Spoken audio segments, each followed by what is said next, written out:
మహాగణాధిపతయే నమః. ఓం గురుభ్యో నమః. ఓం శ్రీమాత్రే నమః. పరమేశ్వర స్వరూపమైనటువంటి జ్యోతిష, వాస్తు మరియు ఇతర అనేకమైనటువంటి శాస్త్రములను మనకు అందించినటువంటి మహర్షులకి నమస్కారం. హయగ్రీవ హయగ్రీవ హయగ్రీవేతియో ఉదయేత్ తస్య నిస్సరతే వాణీ జనుకన్యా ప్రవాహవత్. అరుణాం కరుణాతరంగితాక్షీం ధృతపాశాంకుశపుష్పబాణచాపాం అనిమాదిభిరావృతాం మయూకైః అహమిత్యేవ విభావయే భవానీం. శ్రీమాత్రే నమః. ప్రేక్షకులకి ఆ లలితాంబిక అమ్మవారి యొక్క అనుగ్రహం పరిపూర్ణంగా కలగాలని మనస్ఫూర్తిగా కోరుకుంటూ మనం ఈరోజు చెప్పుకోబోయేటువంటి టాపిక్ ఏమిటి అంటే, చాలామంది అడుగుతూ ఉంటారు, ఏమండి వివాహం చేసేటప్పుడు ఏ నక్షత్రాల వాళ్ళతో చేస్తే మంచిది అని. ఇక్కడ నేను మీకు ఒక విషయాన్ని చెప్పి తర్వాత నక్షత్ర బేస్ మీద వస్తానండి. మీకు ఏమిటి అంటే, ఒకటి గుర్తుపెట్టుకోండి, నక్షత్రం అనేటువంటిది కేవలం మీకు మనసు కలుస్తుందా లేదా, వాళ్ళిద్దరి మనసులు చంద్రమా మనసో జాతః అని అంటారు. కాబట్టి ఇద్దరి మానసిక స్థితి కలిస్తే ఎన్ని గొడవలు వచ్చినా కూడా కలిసిపోతుంటారు. గొడవలు రావని కాదు అక్కడ అర్థం. ఎన్ని గొడవలు వచ్చినా కూడా వాళ్ళు ఎక్కడా కూడా ఇద్దరికి ఒకరి మీద ఒకరికి నెగిటివ్ ఫీల్ ఉండదు, నెగిటివ్ ఆలోచనలు ఉండవు. అందుకని మనస్కారకులు కలవాలి. అది ఏ నక్షత్రము వారికి ఏ నక్షత్రం వారితో మనస్కారకులు కలుస్తారు అనేటువంటి విషయాన్ని ఇవాళ మనం చెప్పుకుందాం. అయితే ఇక్కడ దీనికి కండిషన్స్ ఉన్నాయి. ఇంకా అంటే ఇద్దరు వ్యక్తులకి వివాహం చేయాలంటే అసలు ఏమేమి చూసుకోవాలనేది కూడా నేను మీకు ఆఖరిలో చెప్తాను, వీడియో ఆఖరిలో. కాకపోతే మొదట్లో మాత్రం మీది అశ్విని అనుకోండి, అశ్విని నక్షత్రం వల్ల ఏ నక్షత్రం వాళ్ళతో ఒక స్టెప్, అంటే ఫస్ట్ మనసులు కలిసే స్టెప్, అసలు ఏ నక్షత్రం వారిలో జాతకం చూసుకోవాలి. ఫస్ట్ స్టెప్ ఉంటుంది కదా, నేను ఏ నక్షత్రంతో చూసుకుంటే మంచిది అని ఉంటుంది. అలా నేను మీకు చెప్పబోతున్నాను ఇప్పుడు నేను మీకు. సో మనం ఒక్కొక్క నక్షత్ర రీత్యా ఒక్కొక్క రాశి రీత్యా చూసుకుందాం. మొట్టమొదట ఈ నక్షత్రం అశ్విని నక్షత్రం. అశ్విని నక్షత్రం మేషరాశిలో ఉంటుంది. కాబట్టి అశ్విని వాళ్ళు ఏ నక్షత్రం వారితో వివాహం గనక చూసుకోవడం చేస్తే మనసులు కలుస్తాయో తెలుసుకుందాం. అశ్విని వారితో చేసుకోవచ్చు. అదేవిధంగా కృత్తికాతో కూడా చేసుకోవచ్చు అండి. అంటే చేసుకోవచ్చు అంటే మనసు కలుస్తాయి. టోటల్ వివాహం చేసుకోమని కాదు అర్థం. ఇక్కడ మనసు కలుస్తుంది. అశ్విని, కృత్తిక, రోహిణి, మృగశిర. ఓకే. అదేవిధంగా పునర్వసు మరియు మఖ, ఉత్తర, విశాఖ,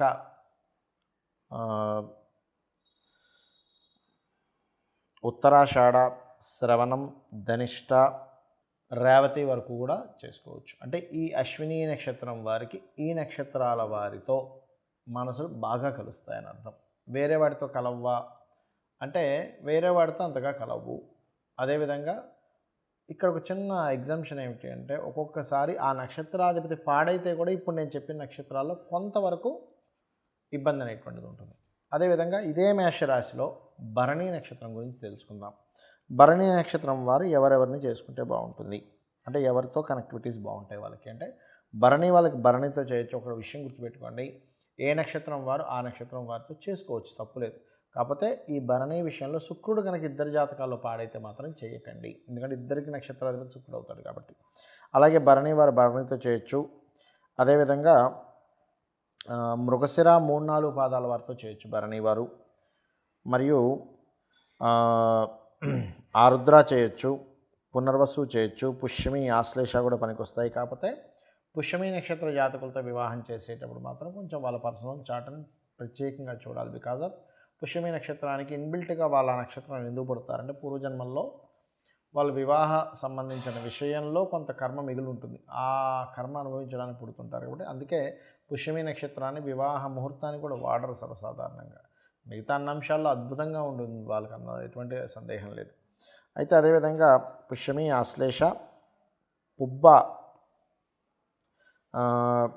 చూసుకున్నట్లయితే పుబ్బ, చిత్తాలో కూడా 3-4 పాదాలు చూసుకోండి, 1-2 పాదాల కంటే కూడా. అదేవిధంగా అనురాధ, జ్యేష్ఠ, పూర్వాషాఢ, ధనిష్ట, శతభిషం, పూర్వభాద్ర 3 పాదాలు, ఉత్తరాభాద్ర ఈ నక్షత్రాలతో చేయవచ్చు. అంటే ఈ నక్షత్రాలతో చేయొచ్చు అంటే వివాహం పూర్తిగా చేయడం అని కాదు, కలుపుకోవడానికి మనం ప్రారంభించవచ్చు. ఇప్పుడు చాలామంది చూడండి, ఒక సంబంధం తీసుకున్నప్పుడు ఏం చేస్తారంటే అసలు నక్షత్రమే బాగాలేదు కదమ్మా అంటే, అయ్యో ఈ నక్షత్రం వాళ్ళది ఎందుకు తీసుకొని చూపించామా అనిపిస్తుంది. అలా కాకుండా నేను చెప్పిన నక్షత్రాలతో ముందు కథలొచ్చు, ఒక ఫస్ట్ స్టెప్ వేయొచ్చు. దాని తర్వాత వాళ్ళ జాతకం తీసుకొని చూడొచ్చు అనమాట. ఇక ఇదే మేషరాశిలో మనకి కృత్తిక 1వ పాదం కూడా ఉంటుందండి. కృత్తిక 1వ పాదం వాళ్ళు ఏ నక్షత్రాల వారితో కలుపుకోవచ్చు అనేది చెప్తాను, ఎందుకంటే మనసులు కలుస్తాయి అనేటువంటిది. కృత్తిక వారికి కనుక చూసుకున్నట్లయితే అశ్విని వారితో చేయొచ్చు కృత్తిక వారు. అలాగే కృత్తికా నక్షత్రంతో కృత్తికా నక్షత్రం 1వ పాదంతో 1వ పాదం పనికి వస్తుంది. మళ్ళీ 2వ పాదం అంత పెద్దగా ఉండదు, ఎందుకంటే ఈగో క్లాషెస్ వస్తుంటాయి. బట్ వాళ్ళ జన్మజాతకం బాగుంటే కొంతవరకు పర్లేదు. మృగశిర 3-4 పాదాలు కృత్తికాతో పనికి వస్తుంది. అదేవిధంగా పునర్వసు పనికొస్తుంది. ఉత్తర 1వ పాదం పనికొస్తుంది. అదేవిధంగా చిత్తా నక్షత్రం కలిసి వస్తుంది. అలాగే విశాఖ 1వ పాదము, మూల, ధనిష్ట, పూర్వభాద్ర 1, 2, 3 పాదాలు ఇవి కలిసి వస్తాయి. అంటే ఏంటి, ఈ నక్షత్రాల వారు, ఎందుకంటే పర్టికులర్గా రాసి పెట్టుకొని చెప్పాలి, లేకపోతే మళ్ళీ ఒకదానికి ఒకటి అవ్వకూడదని. కాబట్టి ఈ నక్షత్రాల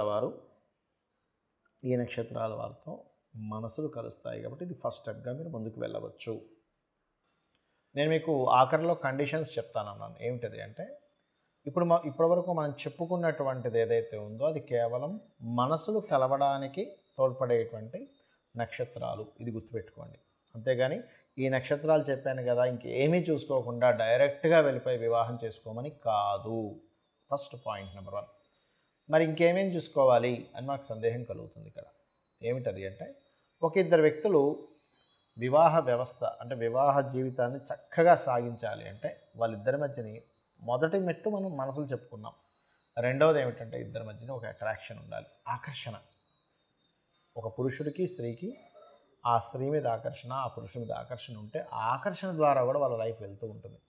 చాలామంది అంటుంటారు చూసారా, ఏమిటోనండి మా వారికి నా మీద పెద్ద అట్రాక్షన్ ఉండట్లేదు, పెద్దగా పట్టించుకోవడం అంటుంది. బికాజ్ ఆఫ్ ఆకర్షణ కారకులైన కుజశుక్రులు వాళ్ళ కాంబినేషన్లో ఉండరని అర్థం.